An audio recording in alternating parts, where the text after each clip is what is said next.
the addictive relationships and into healthy, emotionally nourishing relationships. So if you're on that journey, this is for you.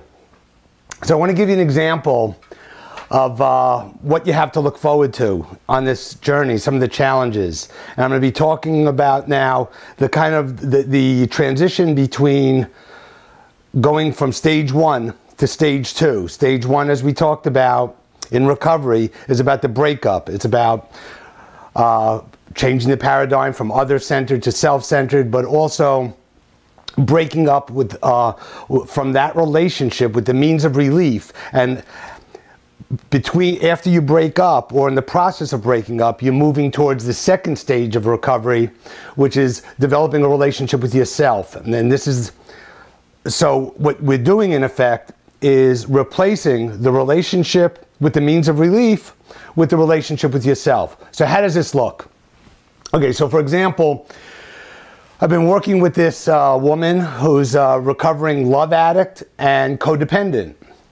So what happened with her is that she's been in this relationship for 15 years with this very bad relationship, had children with this guy, and it wasn't healthy. He was very codependent.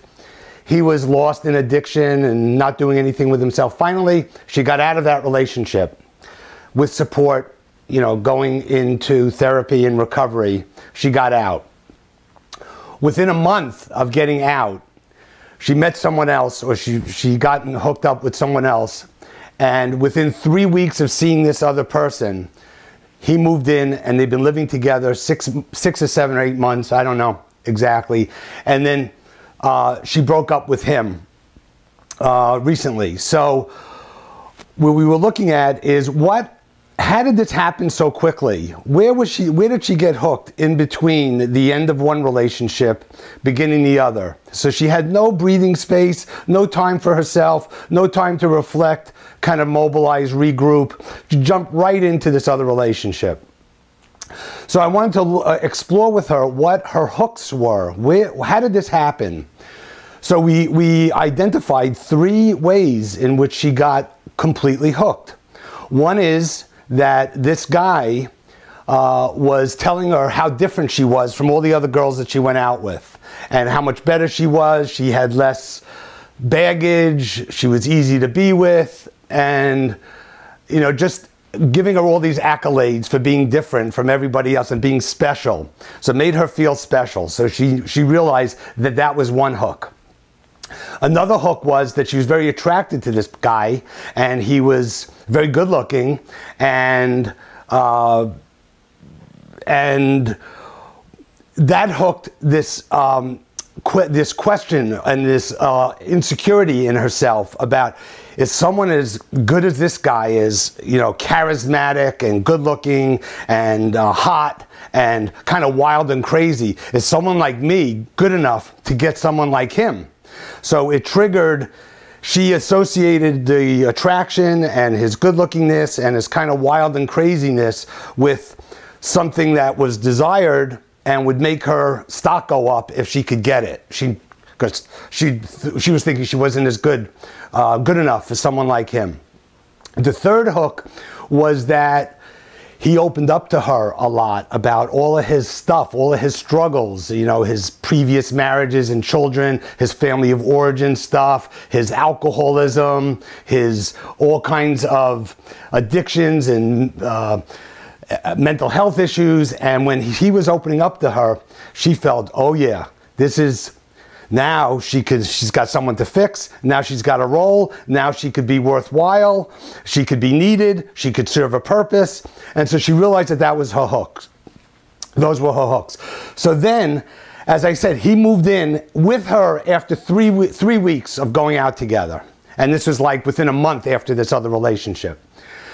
So after 6, 7, 8, 9 months or whatever, he left. And what she said was that he failed to deliver. He had too much baggage, too much stuff. He couldn't handle the relationship, and he ended up leaving abruptly and stopped communicating altogether. And she was crushed. She was devastated. She didn't know what happened. So this was kind of like, this elicited or set off a complete emotional withdrawal for her. She was really upset, but she realized that she really needed to work. And I believe she may have come in to therapy right after this second guy left. So we were talking about all this in retrospect, and now he wants back. He's been out for 3 months, doing his own thing, and all of a sudden he starts calling her, texting her, and he wants back in. And so what she said to me is that when she started getting the texts and the contacts from him, she was getting excited, she was getting high in a way, she was getting obsessive, she was really liking his pursuit of her. And so she started responding to the text, and they started these exchanges, and she felt herself getting high, getting hooked back in. I was asking her, so what's the hook here? I mean, after all this, do you still want to be with him? And she said, well, the hooks here were that he was telling her that he really wanted her back, that he regrets what he did. He made these mistakes. Now he wants to go back living together, get married, have a child, together, have a life together. And she was up in the clouds, and she could see herself getting hooked in. However, she was moving in between those stages, between the breakup and developing a relationship with herself, and she got some grounding. She got some of herself back. So that was evident by her awareness that she was really high and excited and sort of obsessed again.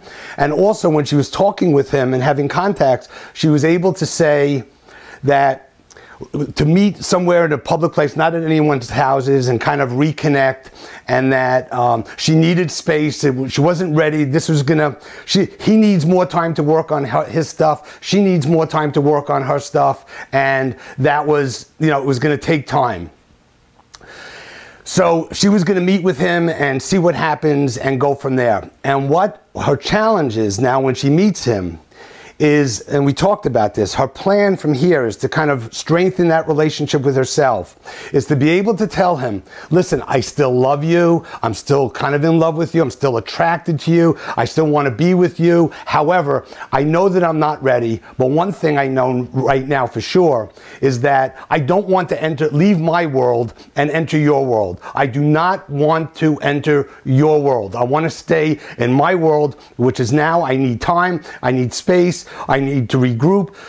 You got work to do. You have a lot of stuff to work on. So we're going to work on ourselves separately, and then we'll meet and see how that goes. But we're not going in together right now. I am not going to enter your world right now, where I get lost in excitement, imagination, illusion, and delusion. I'm not going to do it right now. I have enough of myself to hold on to. So that was really great for her. So we'll see what happens, how that plays out. So that was the story for today. Yeah. So again, if you found this useful and derived value from this, I'd appreciate it if you put a comment below or ask a question, which I will respond to, either there or here. And also put it out to other people and let them have the opportunity to derive the same value you did. And also, I mention this periodically, that I am leading 2 groups in Orinda, California. One's a recovery support group, and there's an opening now for 1 person, preferably an alcoholic male in recovery. And also I'm leading a transitions group in which there are a few openings, 2 or 3 openings, which is more relationship transitions.